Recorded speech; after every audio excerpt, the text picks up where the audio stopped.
So firstly, my name's Fola Bakari, and you can see my elaborate wear because of course it's Black History Month. Yes. I almost wore a big headdress, but then I thought that might worry Christine. So I decided not to.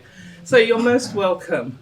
It's impossible to talk about my contribution to this project because as everyone here has heard, and many people here have been involved in, diversity house is about us, not about an individual.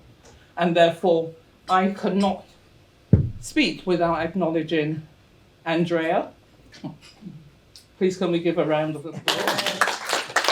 I cannot speak without acknowledging Justin and Olu. I can't speak without acknowledging Michelle. And I can't speak without acknowledging our learners who have also made the effort to come here. But of course, that also includes all of you who sacrificed your time or been involved in the project or been involved with Diversity House, or Christina's dragged you here kicking and screaming. And without acknowledging Christine as well. So please, thank you. So, in terms of me, I'm originally from Nigeria, not that you ever would have guessed. And my full name is Fola Sade, as in Sade the singer. Yes. Yeah. I've spent over 40 years of my life in the UK, with most of those years spent in southeast London, and the remaining, I lived in Swale for 5 years with my husband, so 2013 to 2018. And moved to Ashford Borough Council, which is where we are based now, in 2013. And we're both under Kent County Council. We love UKCC. Absolutely, absolutely. Household Support Fund, I say no more. So come on, let's acknowledge KCC, please. Yeah.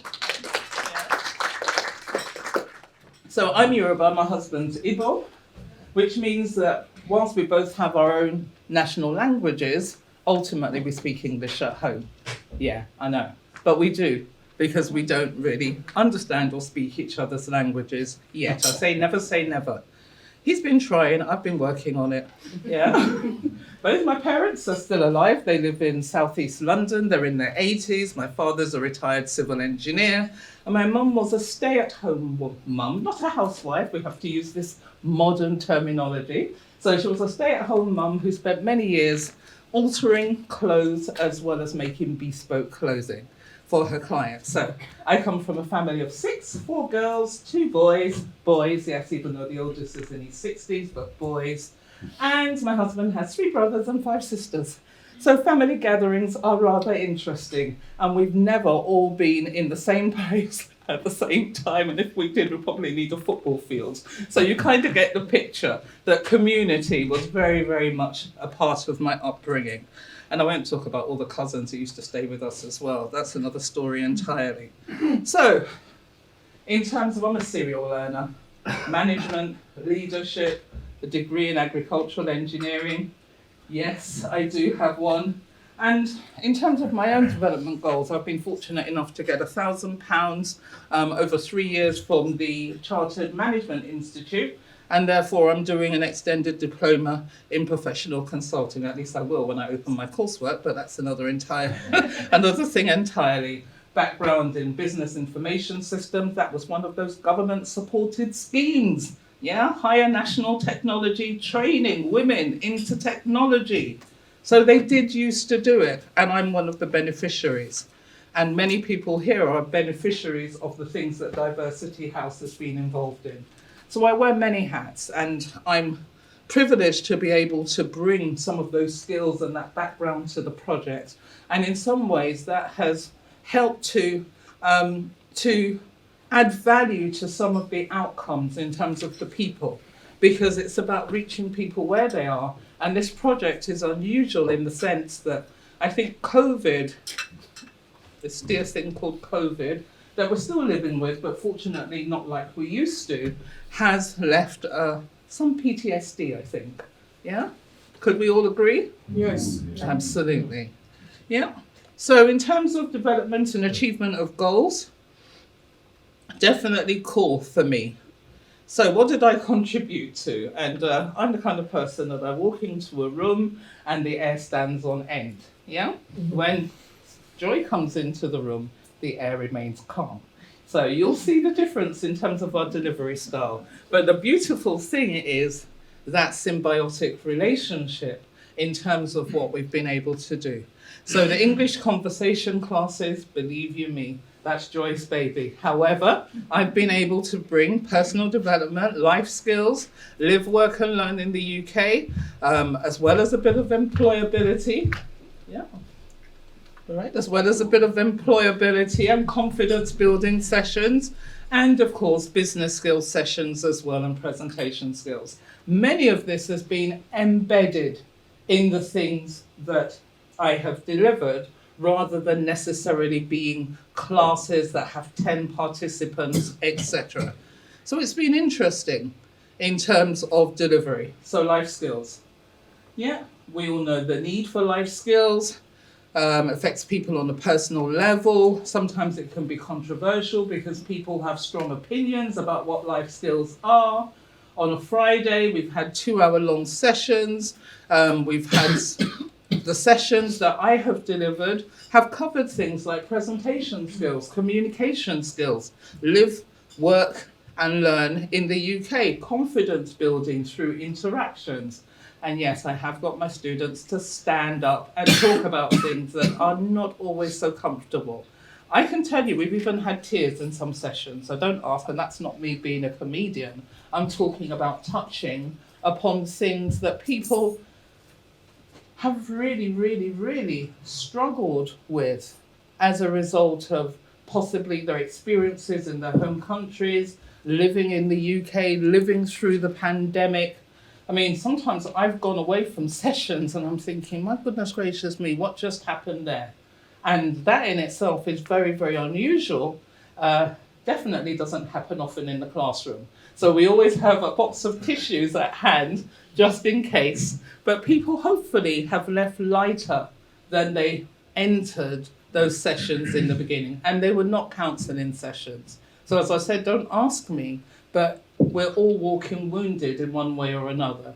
And there are so many things that we've been through and are still experiencing that sometimes just having a safe space where you can just be you and not judge because of those tears or the anger or the frustration is so, so important. So I'm just going to give you a flavour of some of the things that we did, preparing your child for their first day at primary school.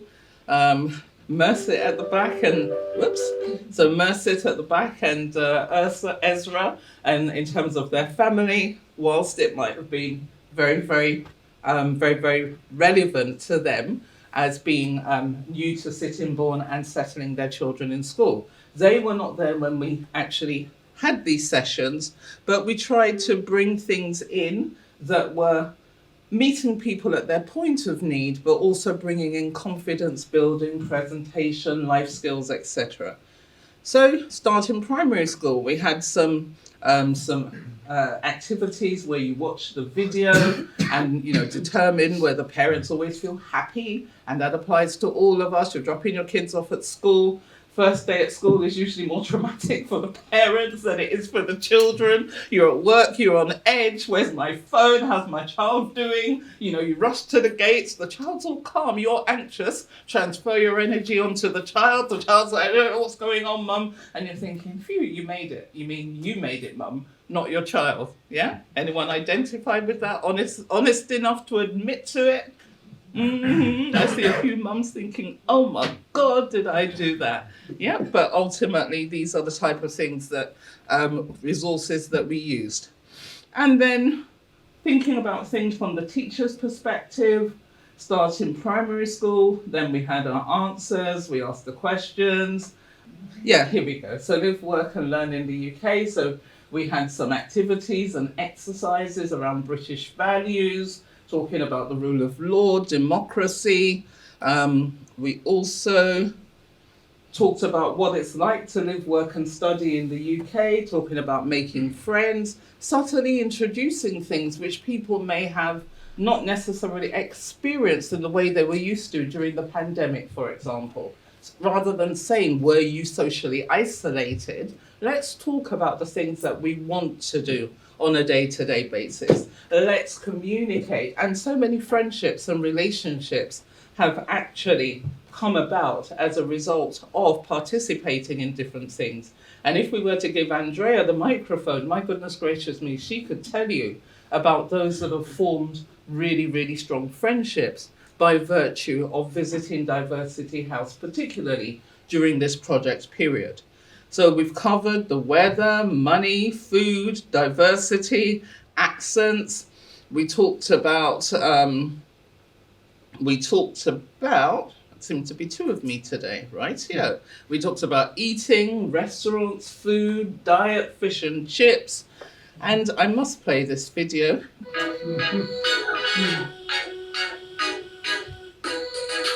So fish and chips and Sunday roast. So did you know the sandwich is named after the Earl of Sandwich? We produce more than 750 types of cheese. Not just cheddar cheese. That's northern France. The world's first ever chocolate bar was made in Bristol, in the southwest of England in the late 1720s. Chinese is the most popular cuisine in the UK, at least it was then, it's probably Indian now. In fact, you can find food from all over the world in the UK. Thai, Indian, Jamaican, Italian, Lebanese, Nigerian food, jollof rice, you name it, you'll find it. So there we go. There we go. And of course, we cannot talk about the lovely United Kingdom if we don't talk about the weather. Anyone ever dressed for 4 seasons? So I've got thermal leggings on just in case. I've got a shawl, umbrella. I've got my hat and I've got my gloves in my bag. Yeah, just in case. We've been blessed with amazing weather this year. I mean, look outside. This is the end of October. Just absolutely amazing weather. But you just have to be prepared because you don't know what you're going to end up with when you leave home.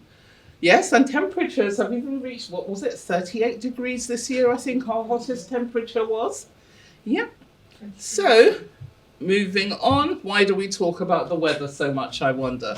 Possibly because it changes so much. We have different seasons. We shan't go on to the weather, let's just move on. We did some sessions around confidence building, trusting one another, believing in ourselves, why we lack confidence, life experiences, misinformation, anxiety and depression, COVID. But of course, COVID just enhanced a lot of the things that were happening with us as well. We had a day out in Rochester, we looked at rail travel, we looked at national rail cards on a practical level, helping people upskill and possibly explore travelling by train where they may not have. So some people now have a network rail card like myself. Other people are exploring getting a rail card. And moving on, I would like actually to showcase some learner journeys. And on the table, each of you can see some learner journeys.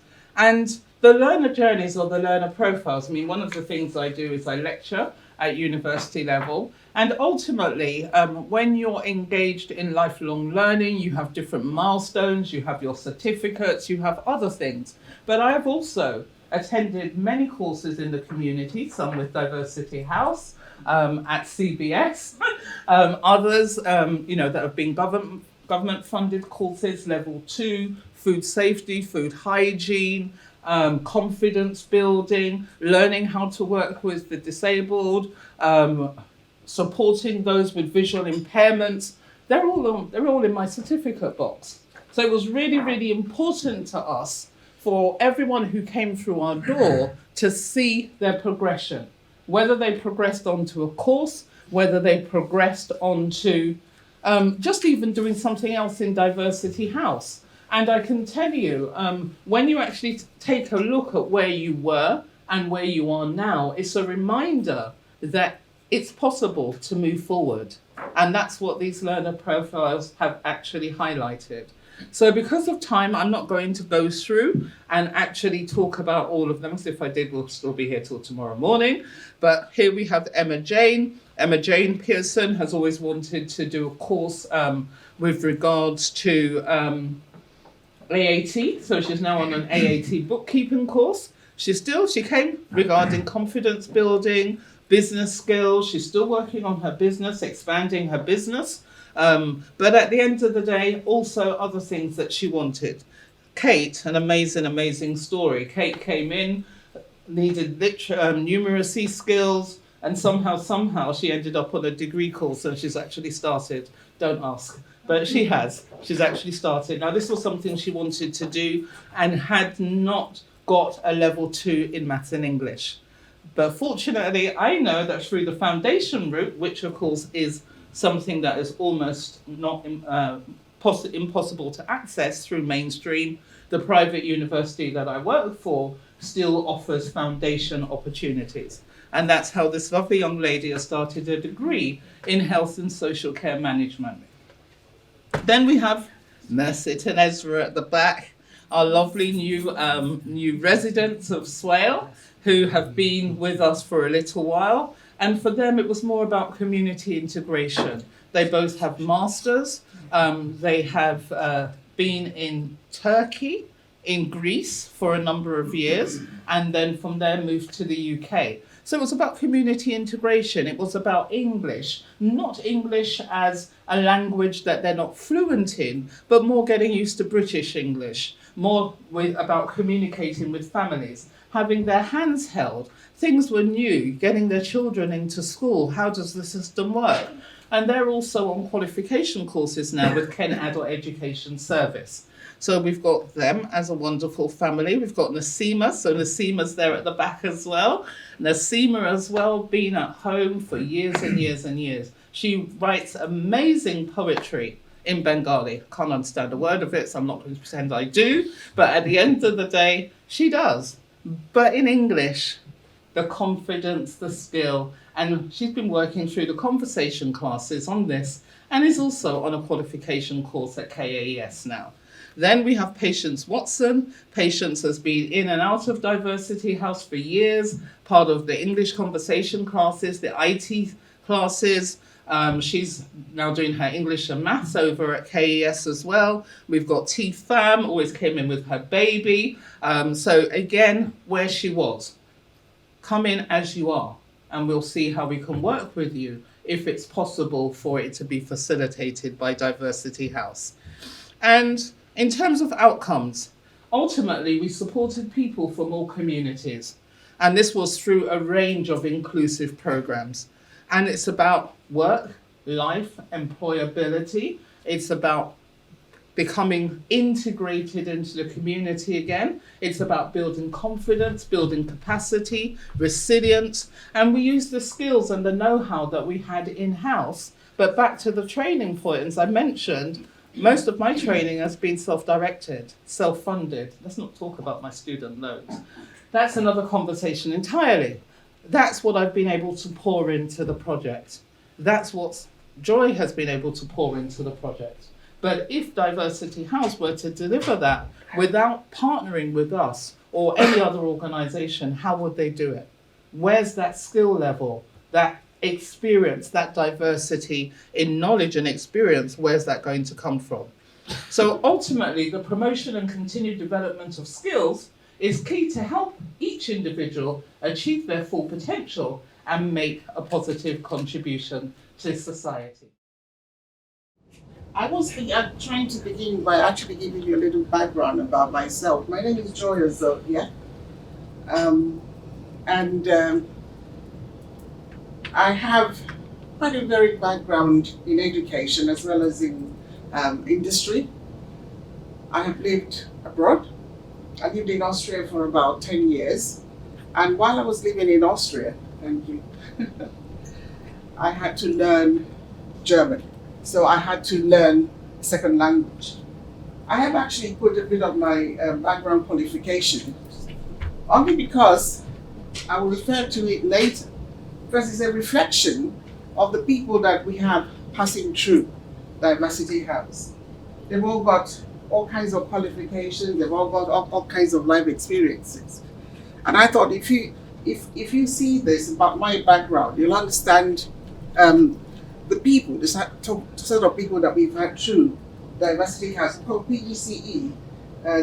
This postgraduate certificate in education is a teacher's qualification, which helps me or has helped me in the job that I've been doing.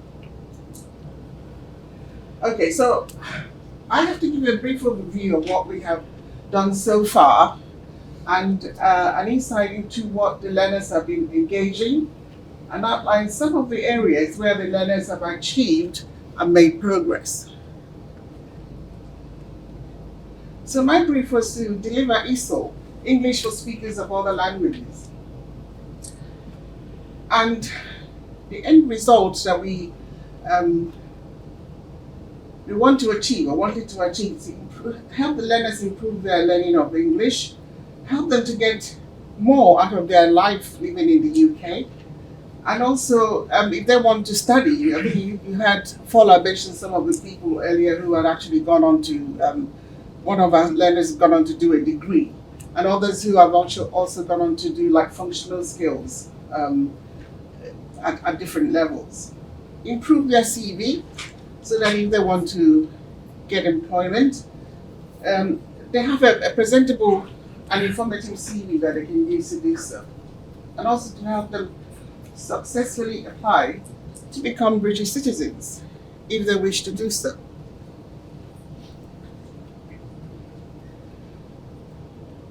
Our objective, our aim has always been to welcome any member of the community who walks through the doors at Diversity House and who expresses a desire to learn or to improve their knowledge of English, of the English language. And we've seen a mixed cohort coming through the doors. People like Bursit and Ezra at the back there, who Mercy, for example, is a very, he's got a very strong background in IT and industry as well. And he's walked into Diversity House, not like it was mentioned earlier, to start learning English at initio from the beginning, but to actually try to improve his communication skills, his vocabulary, and also to gain the confidence of being able to engage with people, either in the community or with his own peers. So these are just a brief overview of what we aim to achieve at Diversity House teaching ESOL. Our learners, this is their background, where they came from. Lithuania, Bangladesh, India, Bulgaria, Ukraine, Turkey, Latvia, Poland, England, Nigeria, and Brazil. You might say, why England? Because we're in England and we speak English here. We've actually got someone who actually came into the centre, and somehow they sort of passed through the system, and we're still not able to read or write properly, effectively. Now, when this person came to our centre, they were very nervous, very, very low in confidence, and I'm happy to report that at the stage, if you come in and you see, if you were to take a shot of when she actually came to the centre, and now you see a picture of a different person. She's got a confidence, she's able to communicate, and she's not shy to make mistakes.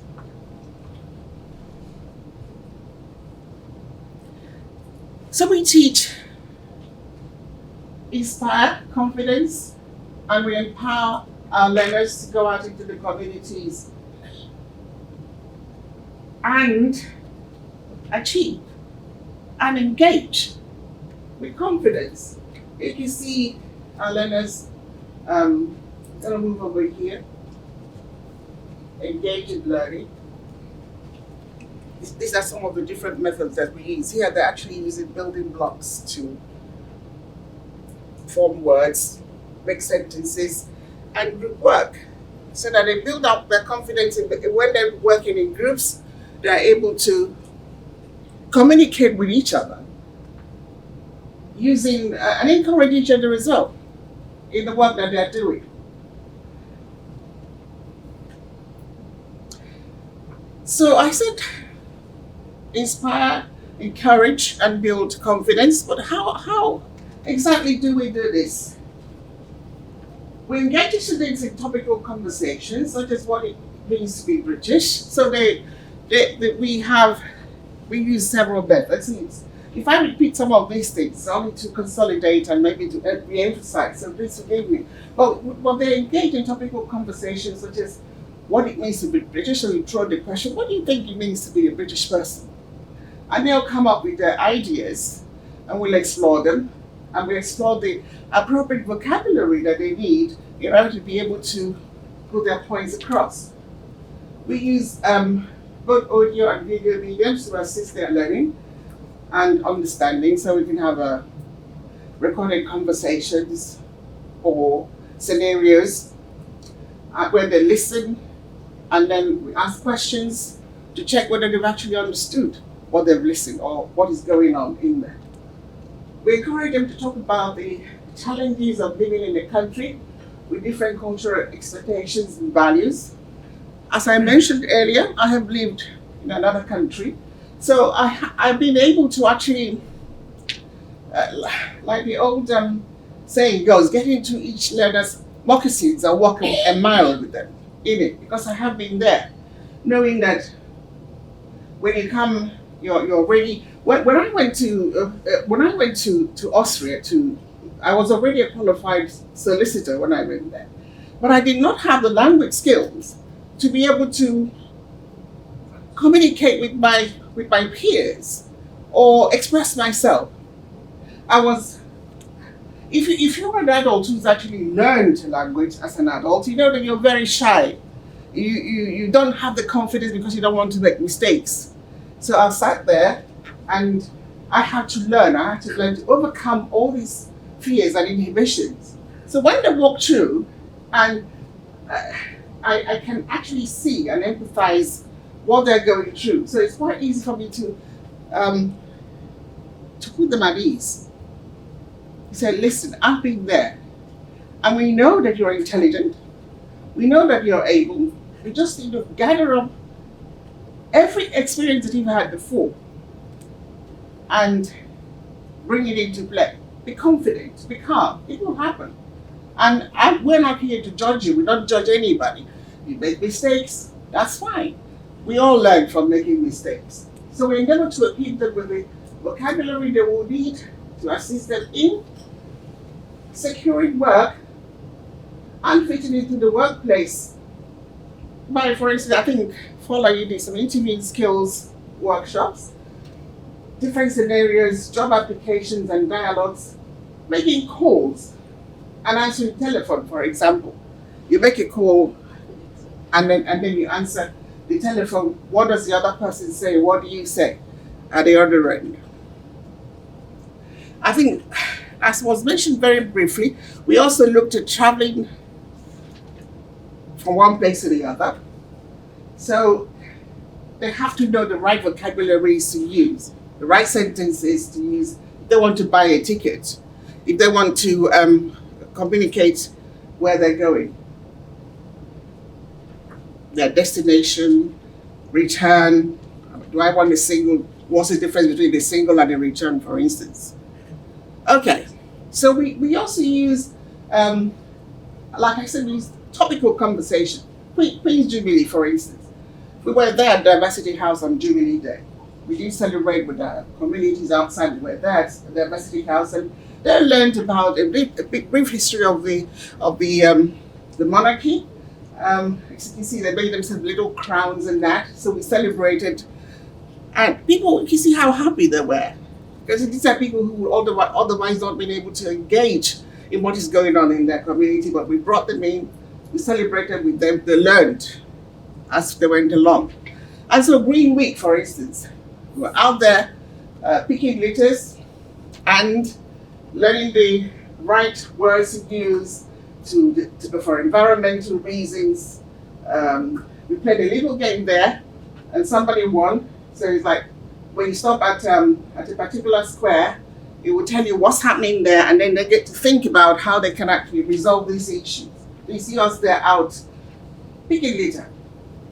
And then when we came back, apart from playing the game as well, to consolidate what they've done, we also had a little competition where one of the students won the competition. There's a drawing there which shows environmental issues. She got a little bag of chocolate from me for that, which she shared with the group.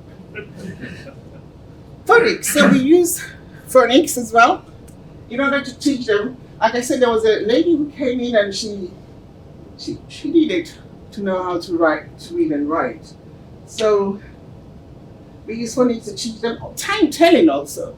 You think you take it for granted, but you might be able to tell the time in German. For instance, in German they say half 12, half past 12, or when you translate literally, half 12 it's actually half past 11. So when people come and they learn how to tell a particular time in that particular language, they need to learn how to tell it also in English, and they practice this and they love doing that. And using phonics, so the ones we have writing exercises, and they use phonics to learn like the difference between ka as in cat and ka as in kick. So the ka as in cat and the kicking ka. You know, adults learn how to read and write differently from children. So because we've all learned the phonics. So now, if I say spell cat, I say ka-a-ta. They are able to do that because they're already speaking the language. You know, this is just some of the tools that we use. 2 minutes. Black History Month, obviously. We celebrated Black History Month. And we talked about the issues surrounding the Black history, why it came about. They discussed it, equipped them with the right vocabulary. They did some word research, and now. So, learners' progress and success. Okay, so we have been able to see our learners grow in confidence, engage, and interact with each other. I'm amazed at how some of them can now read and write. Yes, it's still a work in progress. An improvement in the learners' mental health as they meet and interact with each other. You see them coming in, and then at the end they're all bubbly.